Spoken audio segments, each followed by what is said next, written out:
Hello, dear listener, and welcome to another episode of Against the Law, the ancient history podcast that aims to separate historical fact from ancient fiction. If you hear this noise, that's the Against the Law gavel squashing nasty historical mistruths. Today we're talking about the alphabet. Yes, the alphabet, classified on Wikipedia as a standardised set of basic written symbols or graphemes, called letters, that represent the phonemes of certain spoken languages. The only place you'll find a bigger bunch of letters in one place is the post office. For the purposes of today, I've written this introduction using the Latin alphabet for many reasons, the primary one being that it is the only one I can read. However, there are many other types of alphabet that exist out there, so let's dip into the veritable alphabet-y spaghetti of symbols that make up the delicious microwavable treat of languages. Starting on familiar territory, we have the Latin alphabet from ancient Rome, represented by our very own Zenia, who can tell us a bit more about how Romans filed their letters.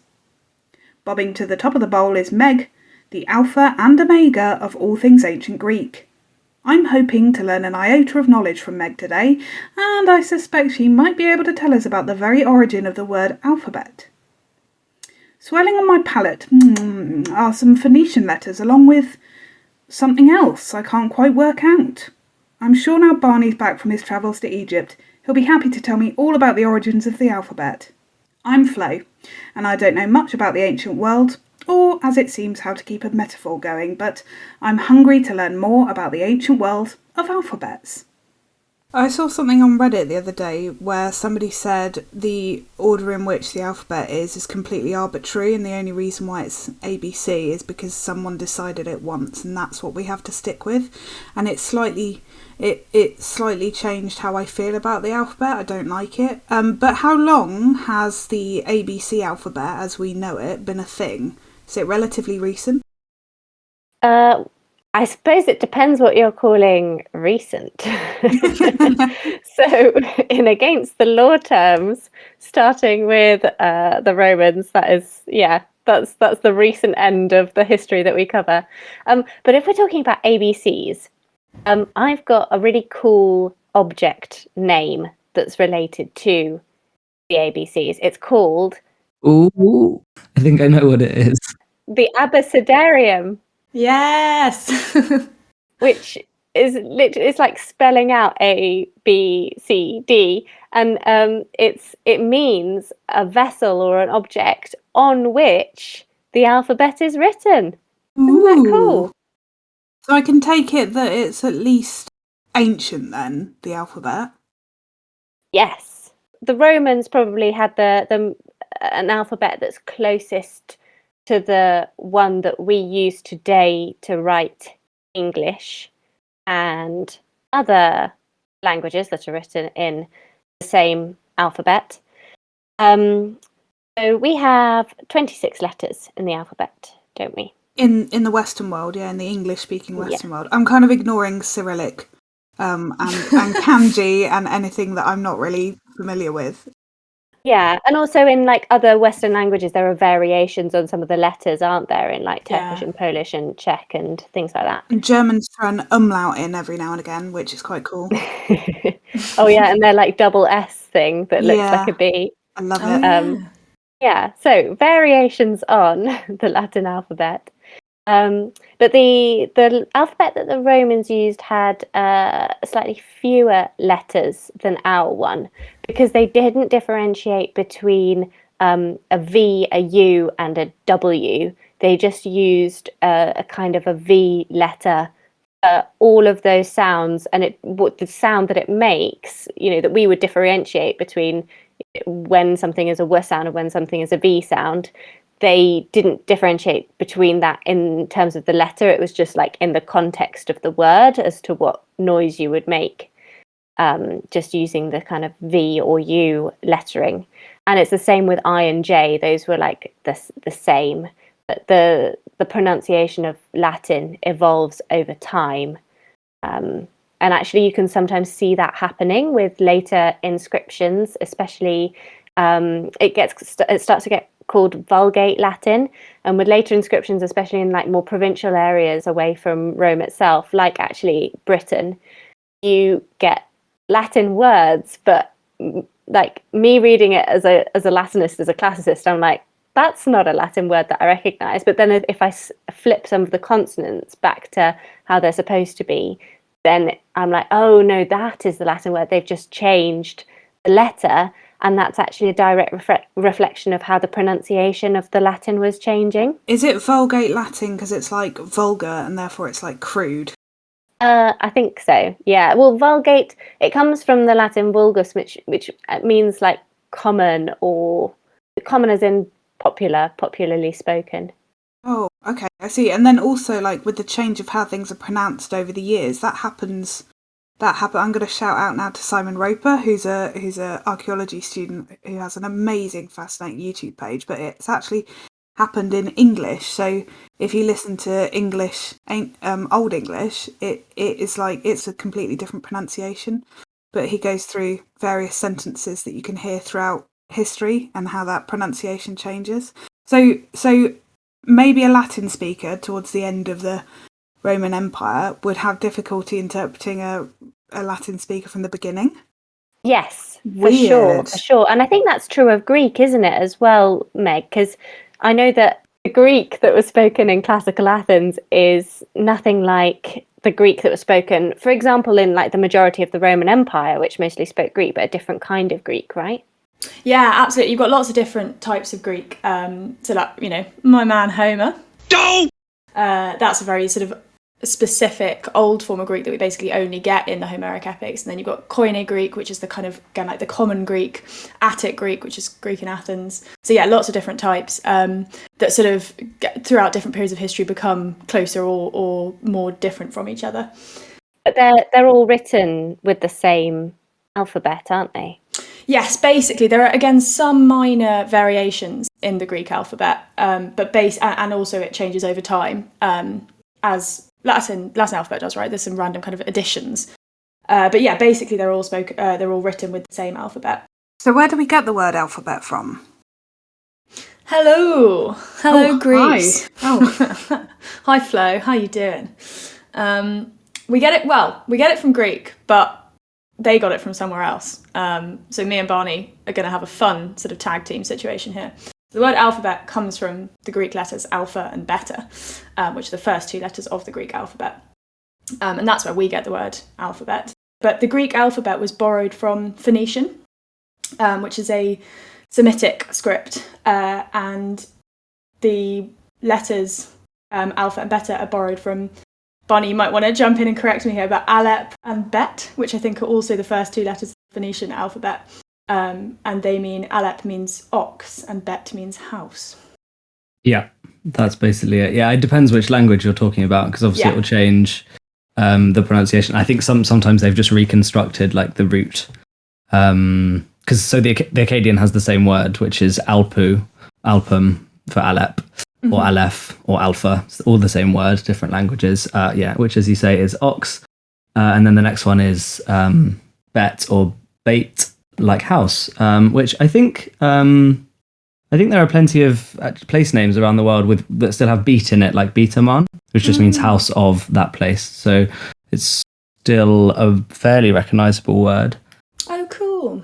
I was just going to ask Barney about, so alpha in Greek represents the letter A or R, but like the vowel, very similar to where we get English A. But I think, is this right, for Phoenician, for those sort of Semitic languages, it represents in fact a sort of glottal stop sound, is that right? It's a stop, yeah. It's a stop. Okay. Yeah, it looks like the IPA is it looks like a sickle. Yeah. I've got another question for you, Barney.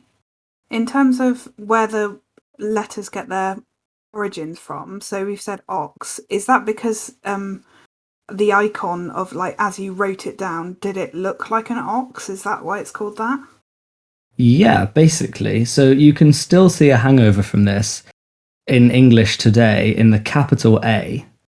If you turn it upside down, so you've got two prongs at the top and a triangle facing downwards, that looks like the face of a bull. What?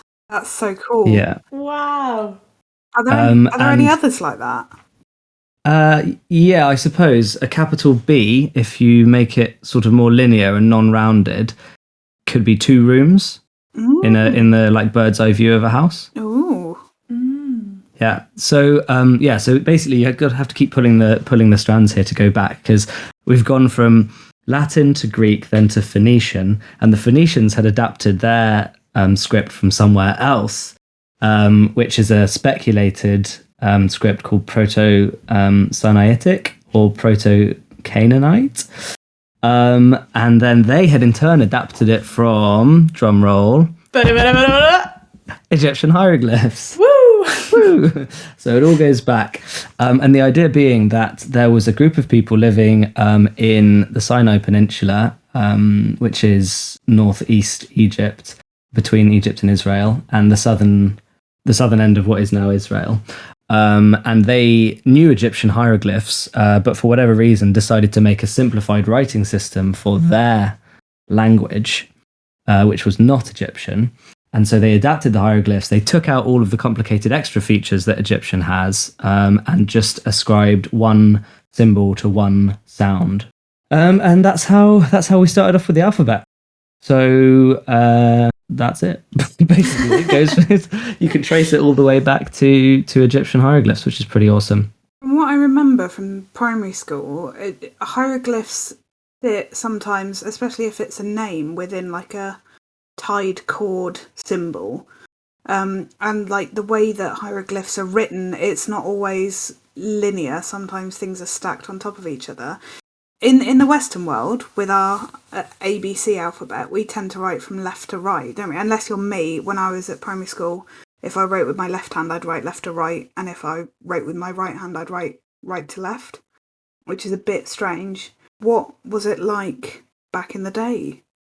It depends, really. It depends on the language. Akkadian, for example, the language of Mesopotamia, was written left to right as well. Greek is left to right, but Phoenician, which the Greeks borrowed their alphabet from, was right to left. So that can be a bit confusing. But some places in the ancient world, including Greece, also had a sort of directional writing system called Boostropodon, which I love so much.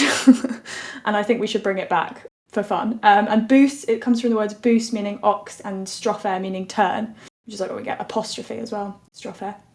And Boostropodon, it's based on this idea of how an ox would plough a field and turn at the end. So you write, say you start in the left-hand corner, you'd write left to right, and then you'd turn at the corner and you'd go right to left and left to right and right to left. And like imagine you're ploughing a field. And the direction of the letters would reverse as well. I love how it's so linked to agriculture. That's really cool. Yeah, isn't that lovely? It is lovely. I'm going to start writing my essays like that. I've got a bit of a full circle thing with the whole left to right, right to left thing. So I didn't quite tell the full story of the Latin alphabet before. The Romans got their alphabet from a completely different language and writing system called Etruscan. But the Etruscans so they had their own language, which is completely unrelated to any kind of Proto-Indo-European language. It's totally unique to the Italian peninsula. But in order to write down their language, they decided to adapt the system from the Greeks, who, as we've heard, have adapted it from the Phoenicians. And so they wrote their alphabet and their language right to left.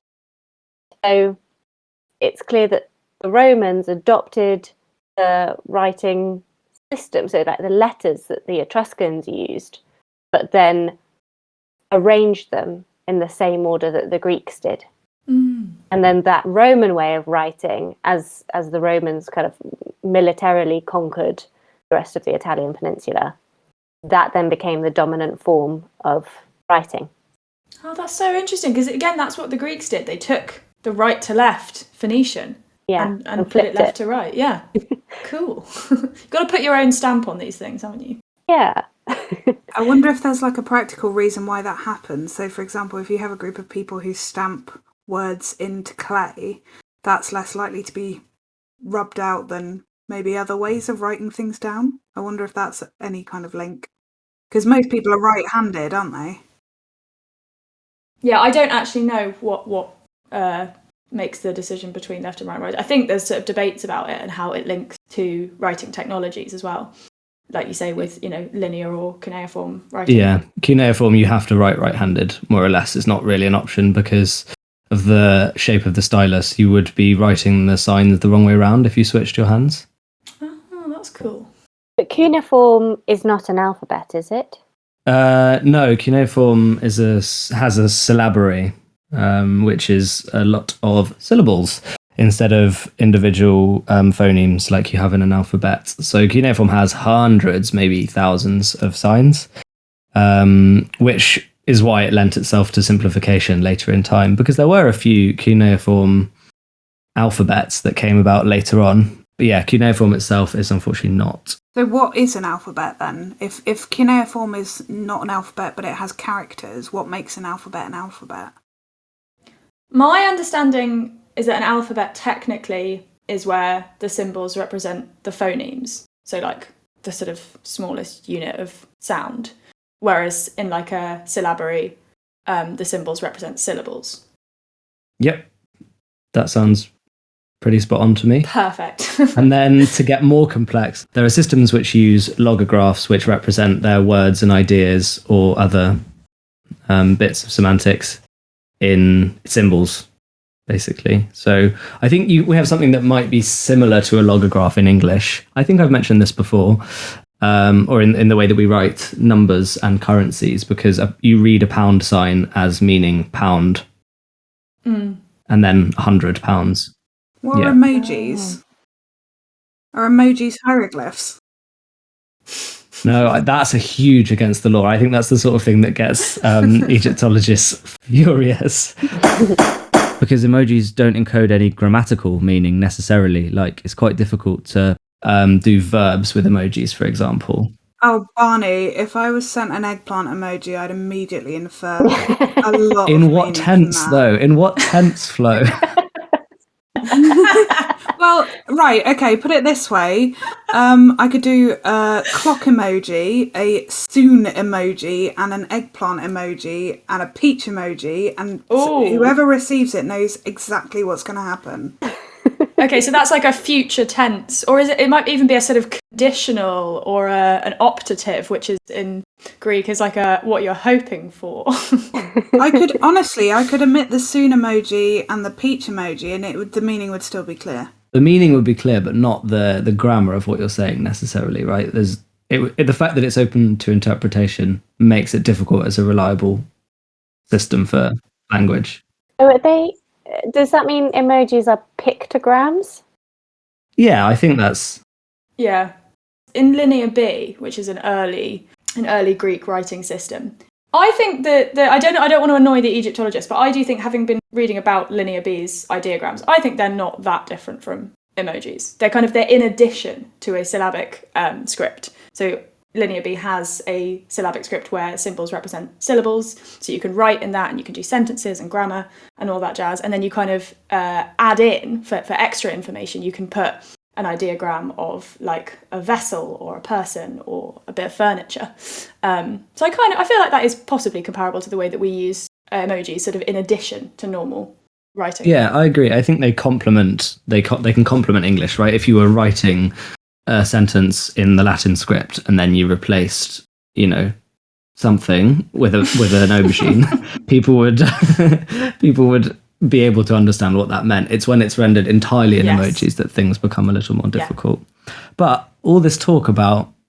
symbols and their relation to sounds and language does allow us to get into one of the most fundamental concepts, like in the invention of written language and how you render speech in a text-based form, which is called the Rebus Principle.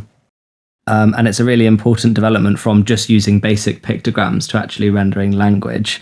The Rebus Principle is when a concept or an object can be used to represent a similar sound in that language. So for English, for example, currently we could use a picture of an I to represent the first person pronoun I, right? Mm-hmm. And so this is how you get into logographic writing from writing not existing at all. And there are many examples in English that we can think of, like saw like an image of a saw, the tool to be used for saw, as in to see in the past tense, or like a picture of a deer, the animal a deer, for something that's dear to you. And so once you begin associating images of real world things with particular abstract sounds in the language, then you can get away with having to literally depict everything and start approximating the way that your language sounds in symbols. Yes.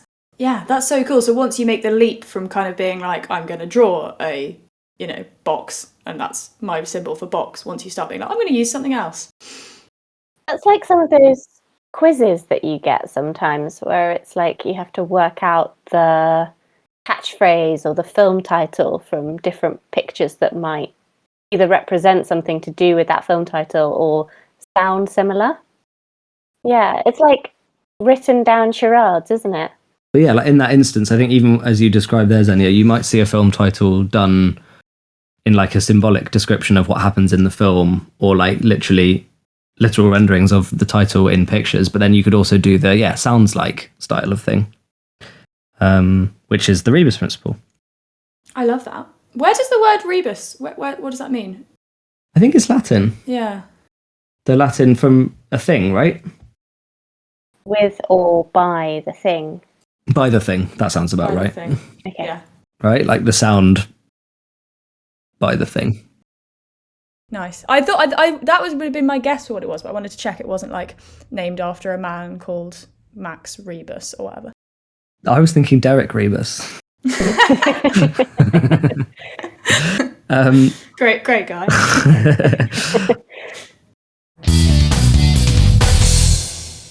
If you're enjoying the podcast so far, why not support us on Patreon?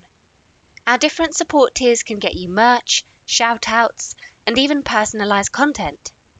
If you want to hear more from Against the Law, find us on Twitter @AgainstLaw, and we're on Instagram and TikTok.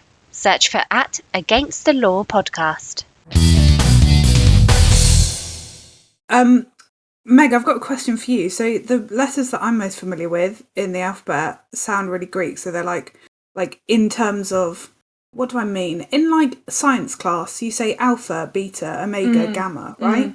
So why is the alphabet called alpha, beta, or alphabet, and not like alpha, mega, or betom, or like ombet, or whatever? The ombet, I love that. Well, it's just because they're the first two, and there are other systems, other sort of ways of writing that have different names. So an alphabet, as we said, is like technically that's a system where symbols represent the sounds, and alpha and beta are just the first two letters. But you're right, we do use lots of Greek letters in other contexts, like science and sort of linguistics and that kind of thing. So they have become a bit widespread. But you also get, as well as alphabets, you get things called abjads. I don't know if you want to jump in, Barney, because I think you probably know more about this than I do.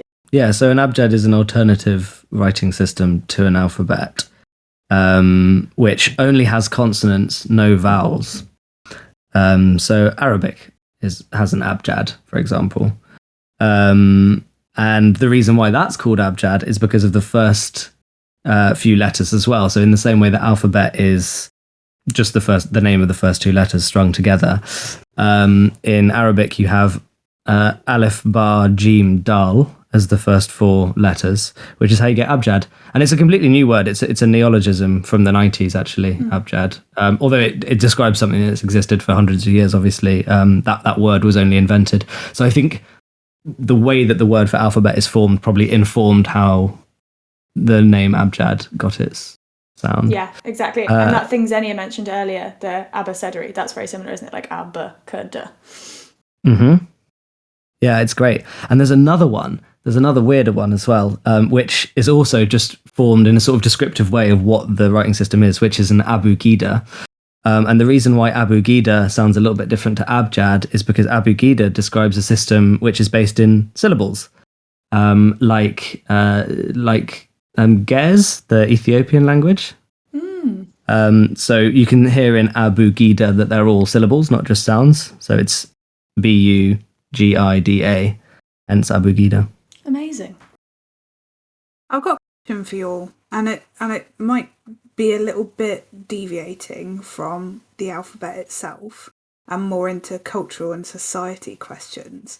But I presume, because we've talked a little bit about sort of classes and the different access to education, I presume that the average person might actually not even know their alphabet. Like, they might be wandering along in ancient Rome and see a sign that says Cave Canem, and they're like, oh, that's a nice selection of letters that I don't understand, and then get mauled by a dog.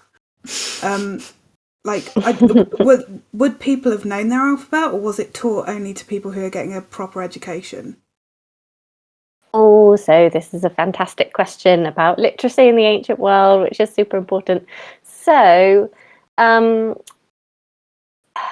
when we had our episode on school, we talked about how a lot of the time a full education was reserved only for elites. But as we can tell from like graffiti evidence and just from the kinds of communications that were on buildings or shops or streets or menus even, people must have had a general, fairly basic level of literacy. Now in the Roman Empire it gets a bit tricky because, well, Latin was the language of Rome itself and the language of the administration. Actually, most people spoke Greek. So you're much more likely to find inscriptions in Greek in the wider Roman Empire than you are to find them in Latin. Or there'll be bilingual inscriptions. There'll be especially if it's an official thing that's trying to be communicated, there'll be the Latin version, which perhaps only highly educated officials would have been able to read. And then you have the Greek version, which more people from that province or that area would have been able to read. I think it's also partly about kind of what you're using language for, isn't it? So like Linear B, which I mentioned earlier, is an early writing system from about kind of 1600 to 1200 BC in Greece. And it's pre the sort of the Greek borrowing of the Phoenician alphabet. It exists before that. And that the evidence we have for that is mainly sort of tablets inscribed with like lists and inventories and sort of, I need 3 pots by Monday kind of thing. And that's the one I mentioned earlier where you've got both syllabic script and we've got a syllabic script and ideograms. So you would have, 3 pots. I need 3 tripods, right? So that is very much, it's a writing system that's being used. We don't have evidence of it being used to kind of write poetry or even narrative prose. That doesn't mean it definitely didn't happen, but it just means this evidence that survived to us is people using it in the sort of professional world rather than for leisure. So that gives us some kind of information about why people use language, which again definitely relates to that question of who could write, who could use written language. Yeah, I've heard that argument before of like language arose, or written languages arose out of the need to have accountants or like accounts of numbers of sheep, etc. Because I think this is in Yuval Noah Harari's *Sapiens*. He talks about how like the human brain has a wonderful capacity for retaining information in the form of stories, but actually our brains aren't usually particularly well wired towards numbers. And so when it comes to processing lots of numbers and remembering them, we need a little bit of help. We need to write them down. Yeah, exactly. And those ideograms that I mentioned earlier, you can use them. There were lots of different ones for really specific things, like a 2-wheeled chariot or a 3-wheeled chariot. And you think, why do they need 2 separate things for that? If you were writing a poem, you might not need that. But if you're saying, well, I need 2 3-wheeled chariots and 1 2-wheeled chariot by Wednesday, you would need to kind of get down to that level of detail.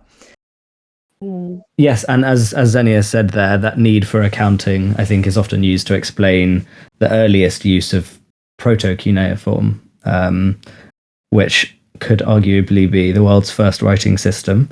Because, basically, originally, proto-cuneiform was just used to count agricultural things, which is why you just have little pictograms and numbers, basically. So I think, as we've already said, like a number of sheep.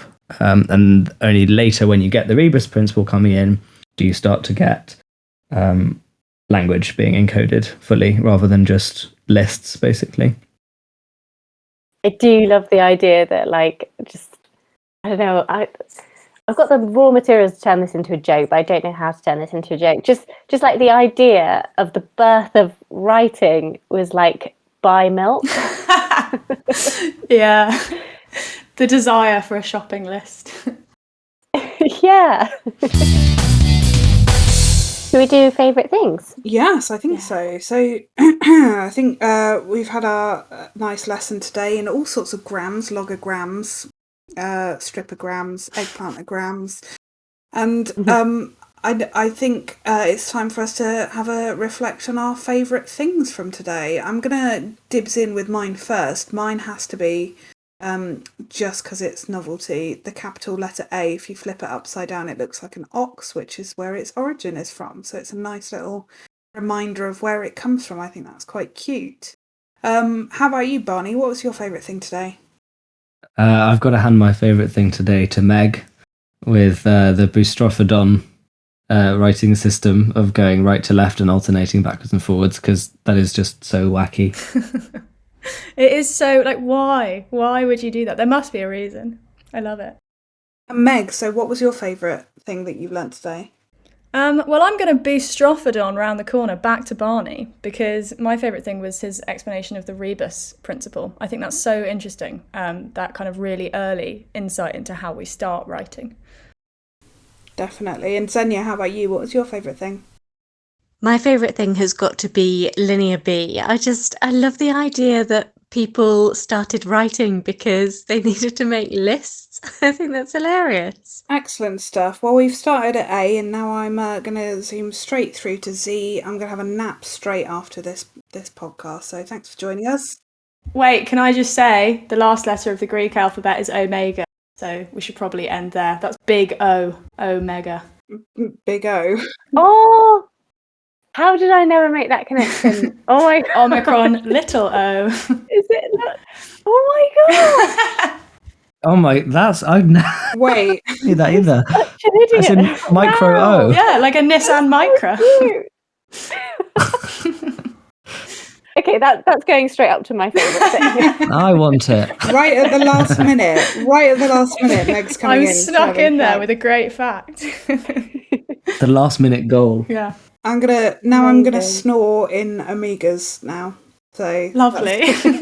That's your fault, Meg. Right. Catch you next time.